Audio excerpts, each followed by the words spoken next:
بيا كمال كنور أونلاين تي في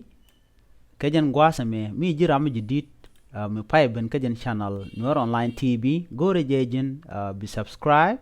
كو بيرواني ديالن كونتي بانون كيه كتون نات كي تون نيني تناس كي تون نوري بكا شواجيكي كمال غوري جن بمشاري نوتيفيكيشن بيال بيجي توان مشي كلوت مشي توان كو برواني كون بالات كريج بكن شواشوب كجي كبات غوادا دانا باي كبريج اللت كجن قواسمي بانا وكرا جدان ان بكون لات كجن قواسمي ري ويكا South Sudan Ruweng Ruweng Administrative sha lat kuma dangro to official to dit sha kanak sha ka nyurika edini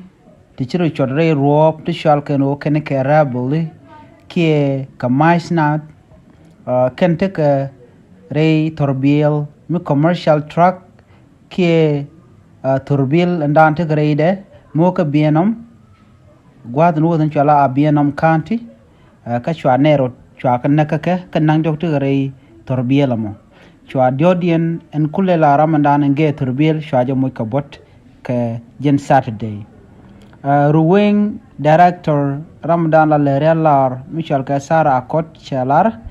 jani en riekame to ka tabangwan Karunwang kam Awila village kana ma kwaj payam ka Abienom county chajala no en turbila mo jena ka juba ka we ka Mayom county ka shwa chu nyurka da dop rebel ti chalaro ken chikaro taw reerwop kan jel kana la diok kene de content chanero naka ka charam kan moy ko bot sham shirkna ma chajalat Ramadan ala kwalari chala do kene tun content chanak cha churkin chagalat Ramanyam chala denglong kir executive director kama kwaj payam karamrodien ramishal ke major manut malwal mit ladej ke SSPDF ke division 1 ke division in Kelian kan gwasamo chuaga nang gwas gwada dan en de ko nang tin ke gwada dan de Ramadan te go de jori ala katin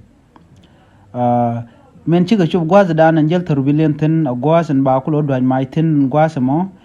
shu Ramadan en shal ke executive director of Payam man ta kama kwach deng longkir kana manut malwal ke asas PDF ke division 1 and kan ram kela dan en shamush kabot men ger truck driver men ger terbil shwaga shu dwan match en wano chala da kwat ndam Ramadan la Läär larno en turbil trade te ka kwak te kan ga kajuba kwagal nan kama Mayom county men chala rajen nyam la Läär larone kenetin kon tin barkana ki nakana en kamamo wa ken kedeni ki militia group teten gwasamo kam Mayom county kan gwasamo chu kan ngoy dobo ka Mayom ka gwadan shigna chicken kanak ka chu kan konadan ki kwakto kon tin dere torbiel tinatin shukan ka shunang ka rodien kel ta jalat danu en man chala da ne ti chito rieng mijiak misha goro de tin antama jimi chitana mo chatwo go no sha ne den kon kiram dan te United State mala Läär la minister David Guy Jejor wajen tel mi chalar tin ko chaja konta ko mite ka den der lar ka kwire ka dan chitwo go wini tel rien mi chalar jan gwadam beleran be pekten na me biata kamal miti ka comment ke mitem de lar gorebi garping gwasamo na me jere dana ci tok re wajen wini